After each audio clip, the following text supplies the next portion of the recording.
오늘은 상악동에서 발생하는 질환을 한꺼번에 묶어서 하려고 했는데 할 얘기가 너무 많더라고요. 1탄이에요. 또 1탄이에요. 곰팡이에 대해서 1탄으로 하고 2탄은 정말 상악동 거상술 수술을 할 때 어떤 병서가 나오는지도 2탄으로 준비를 할 테니까 상악동이라는 동굴 안에 과연 곰팡이가 왜 생기고 어떻게 치료하는지에 대해서 한번 설명을 드리도록 할게요. 제가 대학병원에서 이제 있을 때는 관심 있었던 주제가 몇 가지가 있는데 그 중에 하나가 상악동이라는 공간이에요. 왜냐면 치과에서도 이 상악동이라는 부분을 관심을 가져야 되고 같이 이제 뭐 응급실이나 이제 일했던 동료들, 레지던트 선생님들도 이비인후과 선생님들이랑도 많이 저희가 겹쳤기 때문에 관심을 가질 수밖에 없었죠. 특히 이제 대학병원 아주대병원이 이제 응급 환자들이 되게 많다 보니까 치아 뿌리나 임플란트가 상악동 안에 빠져서 오셨던 분들도 있고 또 상악동 염 때문에 치과 외래로 오시는 분들도 있었고 상악동 거상술과 관련해서 상악동 막이 뚫리거나 했을 때 교수님들 진료 보시러 많이들 오셨고요. 그 중에서도 이제 또 상악동과 관련된 병소를 우리가 패솔로지라고 표현을 하는데 상악동 안에도 이렇게 무르기 생긴단 말이에요. 그리고 또 간혹 가다가 정말 유병률이 적은데 곰팡이, 펑갈볼이라고 하는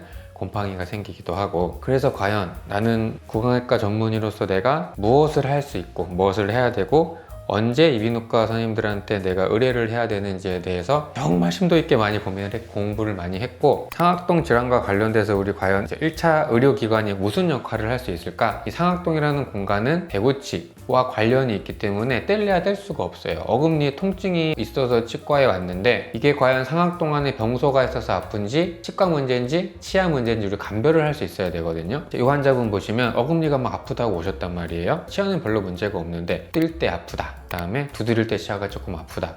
그 말을 들으면 저는 상악동염을 보통 의심을 하거든요. 찍어보니 오른쪽 염이 여기 상악동염이 좀 오셨죠. 치아 치료나 그런 거 필요 없이 그냥 약물 치료만 해서도 이렇게 잘 증상이 완화가 됐고 이 환자분 엄청 이가 아프셔서 오셨거든요. 마찬가지 여기 보면 상악동 안에 염증이 있는데 이 환자분 같은 경우에는 상악 제1대구치 그리고 상악 제2대구치 전부 다 충치가 너무 심해서 치아 기원의 상악동염이 오셨던 거예요. 자세히 보면 뿌리 끝에 이제 염증이 생겨가지고 여기 타고 올라간 거거든요. 이렇게 이런 경우에 약으로만 해결이 안 되고 신경치료를 해서 염증이 싹 사라졌죠.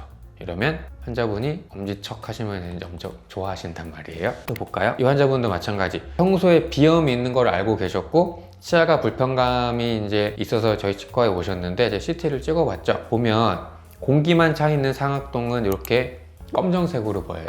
여기 어때요? 회색으로 뭔가 가득 차 있죠? 일단은 치아 문제는 아니었는데 보면 염증이 차 있잖아요. 그러면 제가 수술로 여기 옆에를 이렇게 열어서 수술을 할 수도 있어요. 근데 중요한 거는 뭐냐면 상악동에서 가장 중요한 건 오스티움이라고 부르는 어떤 통로가 있어요. 그러니까 상악동 동굴과 코를 이어주는 통로인데 거기가 온전하냐 온전하지 않냐를 저는 이비인후과로 이제 의뢰를 하는 거를 하나 기준으로 삼고 있거든요. 오른쪽 같은 데 보면 상악동에서 생긴 고름이나 염증이 그 오스티움이라는 통로를 거쳐서 코로 빠져나가는 동굴이 열려 있단 말이에요. 그런데 왼쪽 보면 여기 그러니까 이제 이스모이달 사이너스라 그래가지고 저평굴 뭐 그런 데인데 거기도 지금 가득 염증이 차 있고 여기는 지금 통로가 부어서 안 보이죠. 단순히 염증이 차서 안 보이는 걸 수도 있지만 구조적으로 이 통로가 막히신 분들은 이분처럼 상악동에서 생긴 염증이 빠져나가지 못하니까 안에 차서 엄청 아플 수밖에 없어요. 이런 경우는 코를 통해서 내시경을 넣고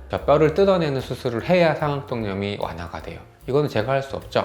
그래서 이거는 환자분한테 설명드리고 대학병원 이비인후과로 의뢰를 해드렸던 경우입니다. 그 밖에 제가 상악동 거상술 이런 거 수술을 하면서 상악동 안에 CT상에 뭔가 병소가 보였을 때는 반드시 제가 확인을 하는 절차를 거치고 있고 이 환자분 같은 경우는 이게 상악동 점막이고 그 점막 안에서 물주머니 같은 게 나온단 말이에요. 이렇게 병소가 있는 자리에다가 뼈를 넣을 때는 반드시 제가 눈으로 확인을 해야 된다고 말씀을 드렸죠. 환자분 보면 마찬가지 상악동 거상술을 하는데 CT상에 뭔가 확 부어 있어서 제가 먼저 주사기를 꼽아 보니까 그 안에 요만큼 뮤신 같은 이제 점액성 물질이 꽉 차 있던 거예요. 이거를 빼지 않아도 되지만 눈으로 본 김에 또 이런 게 있으면 고리식할 때 좋지 않을 수 있으니 저는 다 제거를 하면서 수술을 하고 있고요. 이분은 이제 CT를 또 찍었는데 CT상에 상악동 점막이 부어 있어서 제가 또 확인을 해봤지만 안에서 뭔가 안 나왔어요. 그러면 그냥 이건 단순히 점막이 부었겠거니 생각을 하고 안전하게 상악동 안에다가 뼈를 퐁퐁퐁퐁 넣을 수 있는 거예요. 치과에서 상악동과 관련해서 이제 가장 어려운 거는 구강, 상악동, 두공이에요. 그러니까 입안이랑 상악동이랑 뚫려버린 거죠. 이 환자분은 이제 타치과에서 임플란트를 하셨었는데 이제 임플란트 주위염이 생기고 임플란트 주변에 염증이 너무 많이 생겨서 임플란트를 제거를 해야 됐던 환자분이에요. 그런데 상악동 거상술을 하고 나서 뭔가 탈이 나시는 분들, 또 어금니에 염증이 심해서 발치하셨던 분들 경우는 간혹 가다가 이렇게 입안이랑 상악동이랑 뚫려버리는 경우가 있어요. 이러면 살을 당겨서 꼬매갖고 이렇게 막는 수술을 또 해야 되거든요. 굉장히 어려운데, 아무튼 그렇게 해서 구강 상악동 두공을 폐쇄했던 직례입니다. 이제 상악동 질환에 대해서 단순히 약을 쓰는 경우부터 시작을 해서 어떤 처치까지 쭉 이제 1차 의료기관으로서 할 수 있는 역할은 굉장히 많다고 생각을 해요. 그 중에서 상악동 안에 가끔 곰팡이균이 자라는 경우가 있고, 우리나라 말로는 국균증, 영어로는 아스페로길로시스 혹은 아스페로길로마라고도 하고, CT상이나 아니면 그 병소를 꺼냈을 때 동글동글한 알맹이 같은 게 막 나와서 볼이라고 붙였던 것 같아요. 그러니까 펑거스가 이제 곰팡이란 뜻이니까 펑갈볼, 이래서 이제 약간 별칭 같은 것도 있는 질환인데, 이제 논문 통해서 이제 국균증이 뭔지 간단하게 설명을 드리면, 이 여성에서 좀 많이 발생을 해요. 그다음에 양쪽 상악동 중에서 이제 한쪽에서만 주로 발생하는 경우가 있고, 가장 중요한 것 중에 하나가 CT가 대중화되기 전에는 이게 잘 발견되지 않았던 부분도 있는데, 이 CT가 국균증을 발견하는 데 있어서 골드 스탠다드가 돼버렸어요. 왜 그런고 하니, 곰팡이균이 자라면 그 안에 이제 이렇게 펑갈볼이라고 하는 뭔가 이물질이 쌓인단 말이에요. 그게 이제 곰팡이 알 뭐 이런 건데, CT를 찍으면 이렇게 뭔가 실타래 같은 하얀색 물질이 보여요. 그래서 CT가 이 감별 진단하는데 굉장히 중요한 도구가 된다. 그래서 이제 그냥 의증만 있으면 안 되죠. 다 병소를 제거하고 그거를 이제 조직 검사를 통해서 우리가 확진을 해야 되는데, 조직 병리 검사를 해보면 이렇게 특징적인 모양이 생겨요. 이렇게 이제 균사가 이제 현미경상에서 확실하게 보이면 이 친구는 곰팡이균이었구나 확진을 할 수 있는 거죠. 국균증의 치료는 뼈를 침범하지 않는 경우에는 수술적 치료가 그냥 골드 스탠다드고, 암포테리신이라고 하는 전신적인 항생제, 이 균을 죽이는 약이 있어요. 이거는 먹지 않는 걸로 그렇게 돼 있거든요. 다만 인베이시브 폼, 그러니까 전신적으로 막 이렇게 너무 커져서 또 뼈를 침범하는 경우에는 안티마이코틱 테라피라 그래서 이 진균제를 처방을 하게 되어 있습니다. 그럼 보통 1차 의료기관인 치과에서는 인베이시브 폼은 대부분 전신마취해서 수술을 해야 되니까 대부분 여기에서 끝이 나겠죠. 자, 그럼 우리 수술 방법이 여러 가지가 있어요. ESS라고 부르는 방법, 카디올룩 오퍼레이션이라 그래서 대부분 두 개인데, ESS는 엔도스코픽 서저리율에서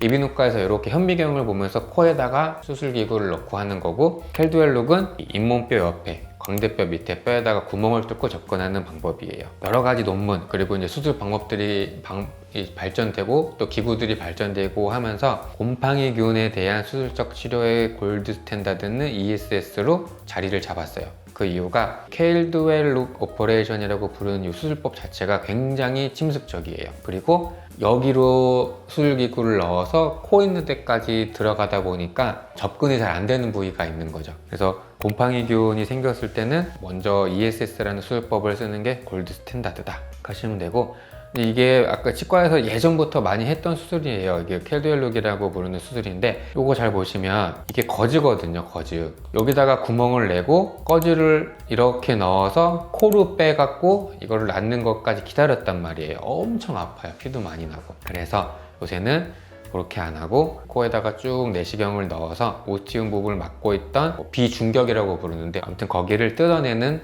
과정을 거쳐서 오스티움을 열어주어야 하는 경우가 많습니다. 여기까지 이제 국균증이 뭔지 간단하게 우리 살펴보는 시간을 가졌고, 이제 저희 치과에 이제 오셨던 환자분 예를 들어서 한번 더 자세하게 설명을 드릴게요. 환자분이 오셨는데 왼쪽 볼이 엄청 부어갖고 오셨고, 눈 밑에까지 이렇게 부어서 오셨거든요. 여기가 너무 붓다 보니까 입도 안 벌어지고, 요 치아 상악 제1대구치가 더 통증이 엄청 있으셨고 다시 흔들리지는 않았어요. 그 다음에 상악 제1대구치, 아픈 치아의 잇몸 쪽으로도 이제 고름이 굉장히 많이 나온 상태로 저희 치과에 오셨습니다. CT를 찍어보니 아니나 다를까 정상 상악동은 어떻죠? 공기만 차 있으면 이렇게 검정색으로 나와야 되는데, 이쪽은 어때요? 뭔가 꽉 막혀 있죠. 그리고 제가 상악동 질환을 볼 때 중요한 거는 여기 차 있는 것도 중요한데, 디움이라고 하는 그 부분이 뚫려 있어야 된다고 말씀드렸잖아요. 이쪽은 괜찮은데 여기 보면, 여기 이제 마음의 눈으로 보셔야 되는데, 제가 CT 여러 컷으로 보면 여기 이렇게 실타래 같은 게 이렇게 보여요.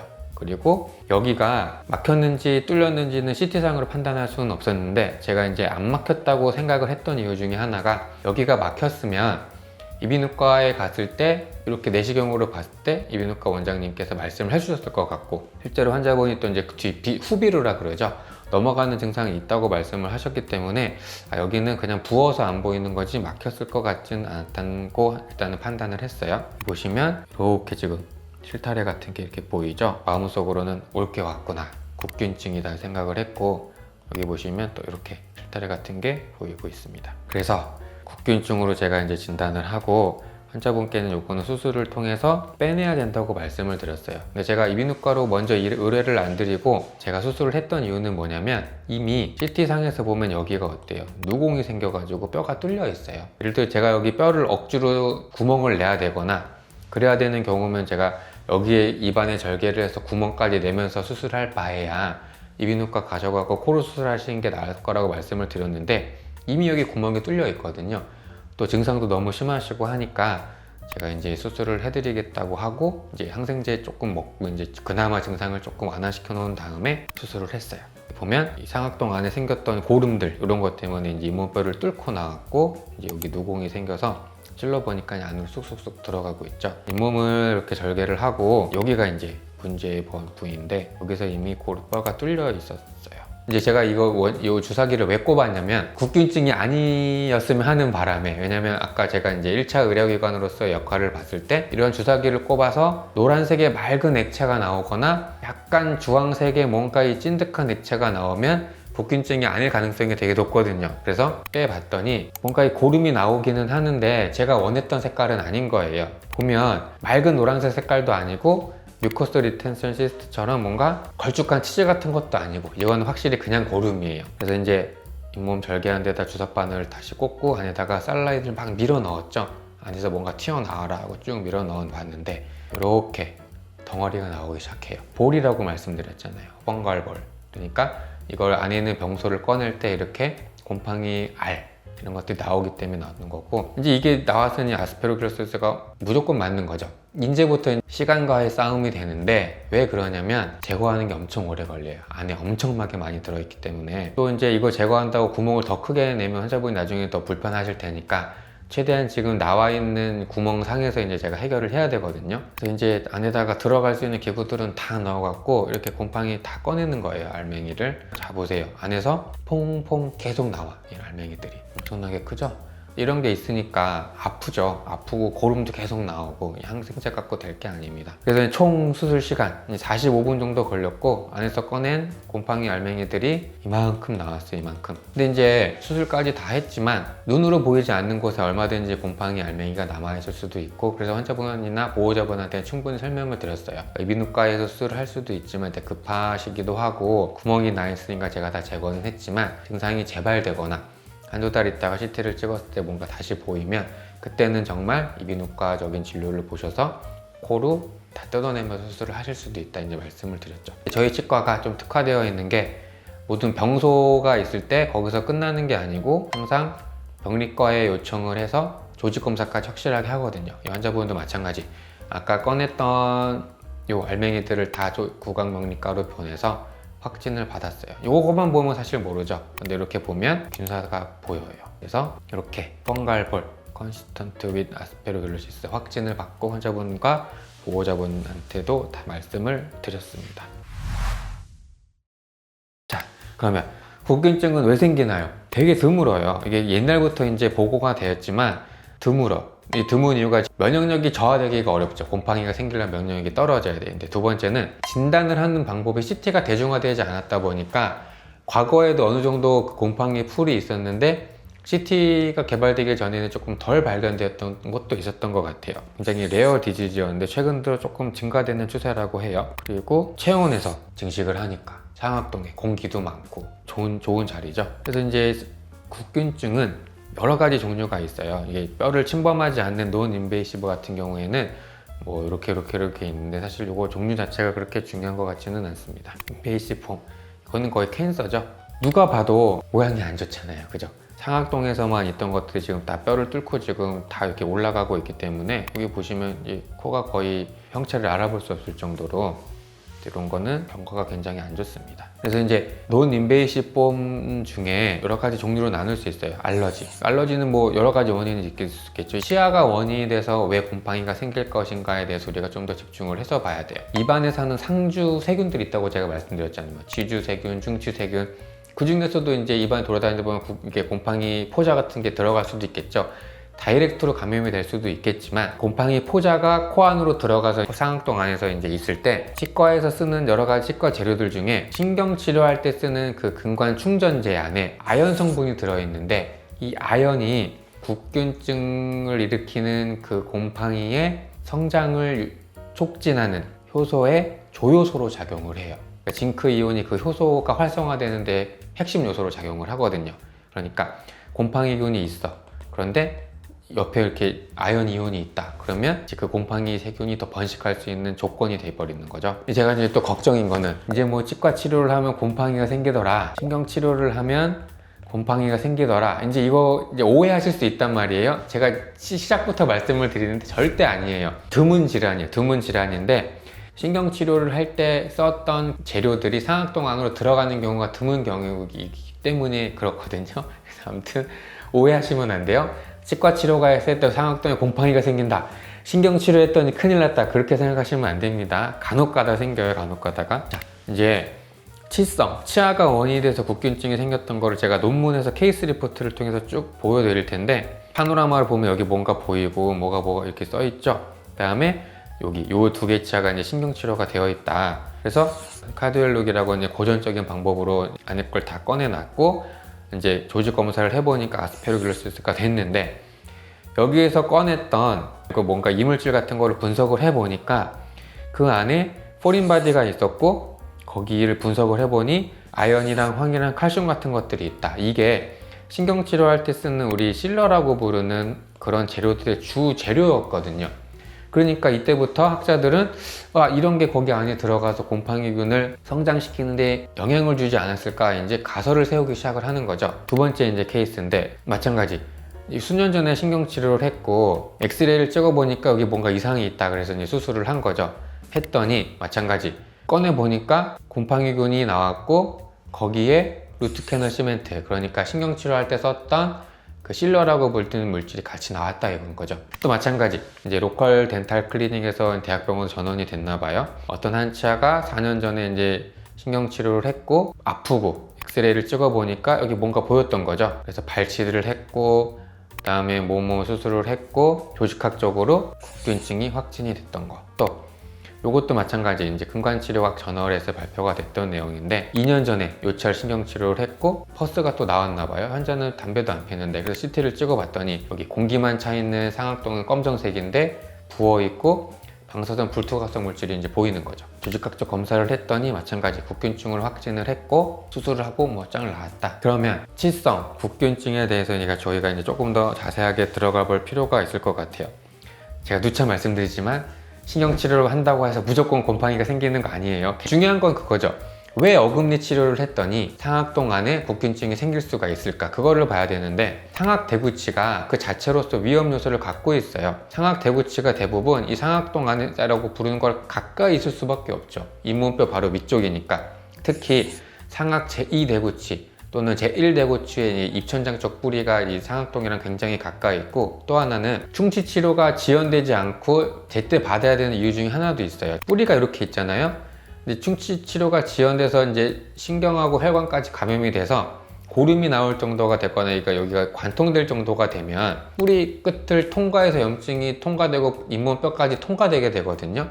여기 한번 보세요. 그거를 표현을 한 건데 여기서 생긴 염증이 상악동을 뚫고 들어갈 수 있다 이 말인 거예요. 그러면 치아 안에 들어있던 그 세균들이 상악동으로 들어갈 수 있는 통로가 형성되어 버리는 거죠. 평균적으로 이 치근이랑 상악동저 사이의 골두께가 2mm밖에 안 된대요. 그러니까 치아 치료를 제대로 하지 않으면 치근단 감염이 상악동으로 쉽게 파급될 수밖에 없는 해부학적 약점을 갖고 있는 거죠. 두 번째는 근관치료 중에 발생할 수 있는 문제인데 어찌됐건 신경치료를 하다가 기구 조작이 잘못됐거나 아니면 염증이 너무 심해서 여기 구멍이 난 경우에 신경치료를 할 때 마무리할 때 쓰던 실러라고 하는 물질이 상악동 안으로 들어갈 수 있는 거죠. 그래서 그 실러 안에 들어있던 성장 촉진을 시킬 수 있는 아연 이온 때문에 국균증이 생길 수가 있는 거예요. 그래서 이제 상악동 안에 생길 수 있는 여러 가지 질병들 중에 가장 흔한 거는 그 상악동염. 이 상악동염은 바이러스에 의할 수도 있고 세균성일 수도 있는데, 상악동염이 가장 흔한 거고, 상악동염이 있었을 때는 약을 먹거나 치아가 원인이 됐을 때는 신경치료를 하거나 그렇게 되죠. 그런데 상악동 안에 생길 수 있는 여러 가지 질환들 중에 이제 국균증이 있고, 국균증에서 85% 이상에서 꺼내서 보니까 실러가 상악동 안에 유입이 되어 있다. 이게 이제 점점 더 확실해지고 있는 거죠. 왜냐면 제가 앞에서 소개드렸던 케이스 리포트는 90년대 초반, 2000년대 초반인데 이 논문은 2023년 논문이란 말이에요. 이 논문에서도 아연이 아스페로거스의 성장을 촉진을 하더라. 아까 제가 말씀드렸죠. 치아 자체가 상악 제1 대구치, 제2 대구치 자체가 상악동이랑 가까울 수밖에 없다고. 이 그림 보시면 딱 이해가 될 텐데, 이 충치가 심해지게 되면, 혹은 치주염이 너무 심해지게 되면 이 잇몸뼈랑 상악동 바닥에 뚫려 버리게 돼요. 그러면 여기 안에 들어있던 세균이 어떻게 돼요? 타고 올라가는 거죠. 그거 자체는 상악동염이에요. 이렇게 뚫린 상태에서 저희가 치과에서 이렇게 신경치료를 이렇게 한단 말이에요. 그런데 아연이 함유된 실러가 일부러 넣지를 않더라도 밑에 뿌리 끝이 뚫려 있으니까 신경치료 마무리를 할 때 넣었던 실러가 안으로 조금 들어갈 수밖에 없는 상황이 되는 거죠. 그래서 제가 앞에서 이제 보여드렸던 환자분, 이 환자분도 저 신경치료할 때 되게 조마조마하게 치료를 했거든요. 이 환자분은 이 치아가 원인이 돼서 이미 입천장 쪽이랑 이쪽이 뚫려 있었어요. 그래서 신경치료를 할 때 썼던 재료들이 여기로 들어가지 않을까 저는 굉장히 고민을 하면서 많이 치료를 했고, 다행히 그렇지 않고 상악동염 증상도 잘 완화가 됐단 말이에요. 또 하나 환자분들 기억하고 계셔야 될 거는, 아연이 포함된 그 신경치료할 때 쓰는 뿌리를 채우는 그 실러가 요새는 거의 잘 안 써요. 요새는 MTA라고 부르는 실러를 주로 쓰는데, 얘는 칼슘 기반이거든요. 그래서 제가 저희 치과에서 쓰고 있는 MTA 관련 치료들 또 이제 쭉 찾아보니까 MTA 실러들 중에 일부, 우리나라에서 잘 안 쓰는, 해외에서 자주 쓰는 실러 일부에서는 아연이 좀 포함된 것 같기는 한데, 다행히 MTA 실러에는 지금 아연 이온은 없더라. 다행인 거죠. 이것도 이제 볼만한 논문인데, 치성의 상악동염이고 꺼내봤더니 곰팡이였다. 왜 이렇게 됐냐면, 이게 지금 브릿지가 돼 있잖아요. 예전에 여기를 발치를 하셨을 텐데 발치하다가 뿌리가 안으로 들어간 거예요. 그러면 이 뿌리 안에 들어있던 뭐 아연 여기 이런 게 없었겠지만 세균이 있었을 거 아니에요. 그러니까 치아 원인이 돼서 안에서 이제 세균 성장이 돼버려 가지고 국균증이 발생했다 이런 거죠. 그래서 여기다 이렇게 구멍을 뚫고 상악동 점막을 찢어낸 다음에 안에서 그걸 다 꺼내놨던 케이스인 거죠. 그러니까 요거 제가 보여드렸던 이유가, 치성이라고 해서 항상 신경치료만 관련된 거는 아닌 거예요. 안에 임플란트가 빠지건 아니면 이렇게 뿌리가 있던지 간에 뭔가 아무튼 병소가 생길 조건이 되면, 이 안에가 병소가 이렇게 생겨버리면 어쨌든 이 세균들이 잘 살 수 있는 성장 환경이 돼버리니까 어디 가다가 곰팡이 포자가 코로 쏙 들어갔을 때 곰팡이균이 증식할 수 있는 환경이 된다 이 말인 거죠. 그 다음에 이 논문을 쓴 교수님들의 연구 배경은 펑갈볼, 그러니까 아스페로거스 여러 개가 있는데, 최근 들어 치과 치료와의 연관성이 강조되고 있다. 이 트렌드를 이제 이 교수님들은 알고 계셨던 거죠. 또 하나, 임상 증상이 비특이적. 이 비특이적이라는 말은 국균증만의 증상이 따로 있지는 않은 거예요. 그냥 상악동염도 뜰 때 여기 치아가 올리는 느낌이 들고 막 고름 나오고 하니까, 그러다 보니까 어떻게 돼요? 진단이 지연이 되게 되죠.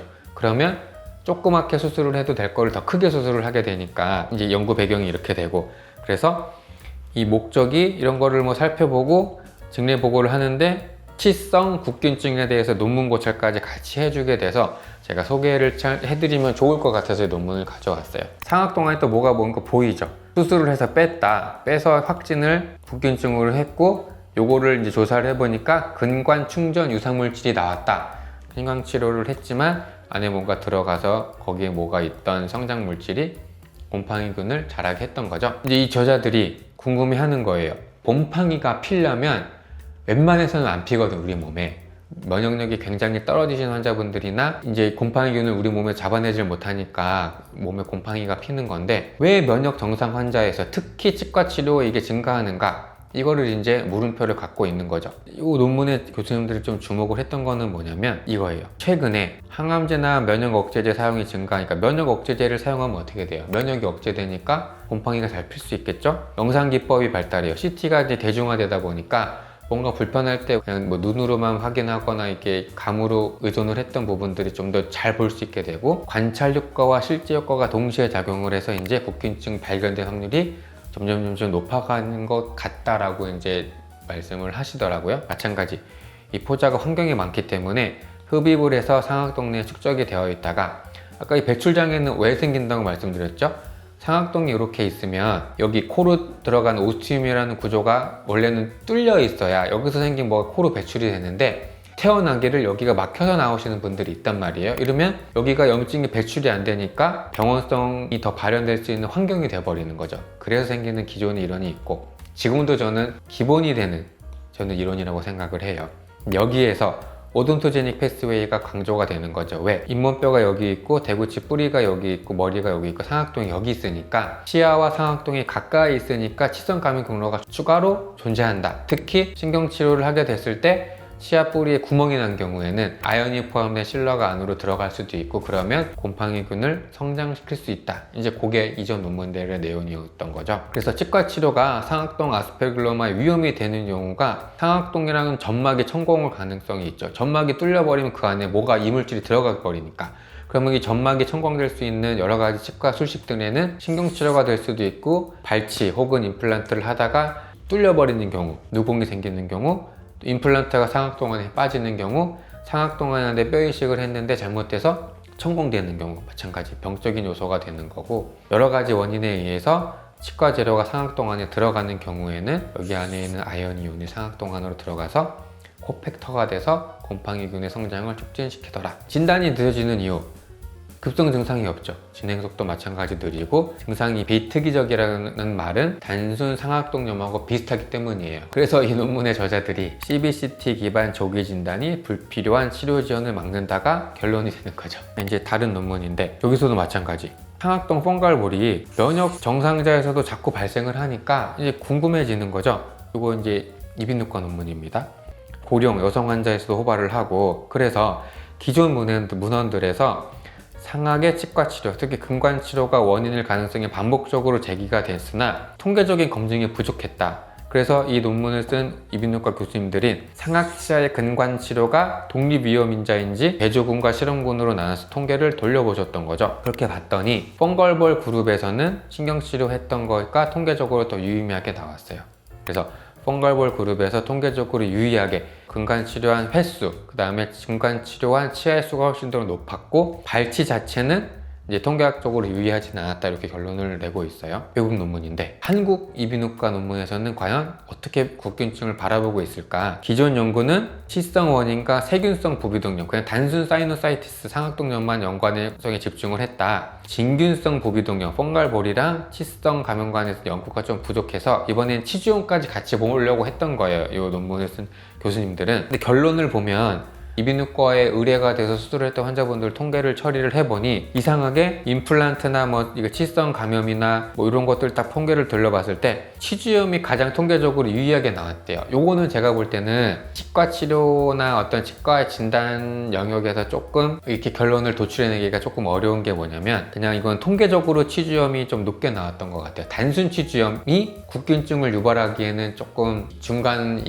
뭔가 연결 매개고리가 조금 발견하기가 좀 어렵지는 않을까. 왜냐면 치아가 원인이 된 환자분들도 주변에 치주염이 있을 수 있거든요. 그래서 요거는 제가 볼 때 치성의 원인, 임플란트나 아니면 치성 감염이나 발치나 여러 가지 원인이 상악동의 국균증을 일으킬 수 있다 정도로 결론을 낼 수 있지만, 치주염이 반드시 이 국균증을 일으킬 수 있다로 이렇게 결론을 맺기는 제가 볼 때 조금 한계는 있어요. 다만 국내 이비인후과 혹은 해외 이비인후과에서도 치성으로 국균증이 생길 수 있다는 이제 관심을 많이 가지고 있는 추세다, 설명드리고 싶었어요. 왜 도대체 아연이 도대체 뭐길래 곰팡이를 키우냐고 생각할 수 있잖아요. 치과에 가서 신경치료할 땐 이런 거 한번 보셨을 거예요. 치아 뿌리가 이렇게 있고, 신경치료를 다 마무리를 했을 때 비어있는 근관 뿌리를 이제 메꿔야 되거든요. 다시 감염이 일어나지 않게. 메꾸는 이런 거타퍼차라고 하는 고무 같은 요 치과 치료가 있는데, 거기에도 아연이 들어있어요. 그 다음에 예전에 이제 가장 많이 썼던 이런 신경치료할 때 마무리하는 실러, 그러니까 아까 보여드렸던 요 GP콘 끝에 끈적끈적한 액체 같은 거를 묻혀가지고 신경치료하는 여기다가 이제 채워놓는 재료거든요. 대표적인 게 요건데 여기에 아연이 들어있더라. 그러니까 그동안 제가 보여드렸던 케이스 리포트 논문들에서 근관치료할 때 썼던 이 실러들이 계속 나왔던 이유가 요거예요. 그래서 징크 이온을 농도를 높여가면서 곰팡이균이 잘 성장시키는 거를 이렇게 배지에서 측정을 했는데 아연의 농도 자체가 중요하지는 않지만 어쨌든 아연이 있으면 국균증을 일으키는 곰팡이균이 성장을 한다. 뭐 그런 논문이고, 이거 잘 보시면 요게 요 곰팡이균의 효소거든요. 가만히 이거 확대를 해서 생화학적으로 분석을 하니까 요 아연이 요 효소를 활성화시키는 코팩터로 작용을 하고 있던 거예요. 이게 이제 징크핑거가 징크 이온이 생화학적으로 단백질의 어떤 3차원적인 구조를 변화시키는 어떤 도메인을 우리가 징크핑거라고 표현을 하는데, 이게 중요한 게 아니고 아연이 들어갔을 때 이거를 안정화시키는 거예요. 그래서 효소가 활성화가 된다. 누구나 기다리던 요약의 시간이 또 왔어요. 요약의 시간. 노파심에 강조를 하는데, 치과 치료를 받았더니 곰팡이가 생긴다. 신경치료를 했더니 곰팡이가 생긴다도 난 신경치료 죽어도 안 할래. 큰일 나요. 신경치료를 제때 안 받으면 상악동염이 생기고 뿌리 끝이 뚫리면서 곰팡이균이 자랄 환경을 더 만들어주는 조건이 됩니다. 오해하시면 안 돼요. 국균증은 부비동에서 발생하는 곰팡이균에 의한 질환이에요. 면역 저하가 없는 건강한 성인에서도 발생할 수도 있고, 상악동에 발생하는 국균증의 다양한 원인 중에 하나가 치아이다. 그리고 근관 치료를 할 때 쓰는 아연이 포함된 실러가 상악동 안에 들어갔을 경우에는 국균증을 일으킬 수 있는 요소로 작용을 하더라. 상악동 안에 국균증이 생겼을 때 진단의 골드 스탠다드는 CT다. 그래서 치과에서는 CT를 찍으면 국균증을 발견할 수가 있어요. 쉽게 발견할 수 있어요. 국균증이 생겼을 때 수술적 치료의 골드 스탠다드는 ESS라고 이비인후과에서 내시경으로 수술하는 거예요. 어금니 임플란트. 제가 이제 이거를 준비한 이유가 사실은 이것 때문인 거죠. 치과에서 상악동 수술을 많이 하다 보니까 상악동과 관련된 CT도 찍게 되고 어쨌든 병소를 보게 된단 말이에요. 어금니 임플란트 또는 상악동 거상술이 필요한 경우 CT를 찍어서 상악동의 상태를 꼭 확인을 해야 돼요. 병소가 있는 상태에서 상악동에 뭔가 조작을 하고 뼈를 넣는다. 재앙의 시작인 거죠. 고름 나오고 안 돼요. 확실하게 깨끗하게 만들어 놓은 다음에 수술을 계속 진행을 해야 되고, 상악동 안에 다양한 병소가 생길 수 있고 상악동 거상술을 했을 때 반드시 원인을 파악하고 해결을 해야 된다가 이번 영상을 통해서 제가 환자분들한테 전해주고 싶은 메시지인 거예요. 강조하고 싶은 거. 상악동 거상술은 어려운 수술이기 때문에 반드시 술전 수료 평가가 돼야 되고, 상악동 거상술에 능숙한 서전한테 수술을 받아야 된다. 뭐 그렇습니다. 네, 오늘 영상을 마치도록 하겠습니다.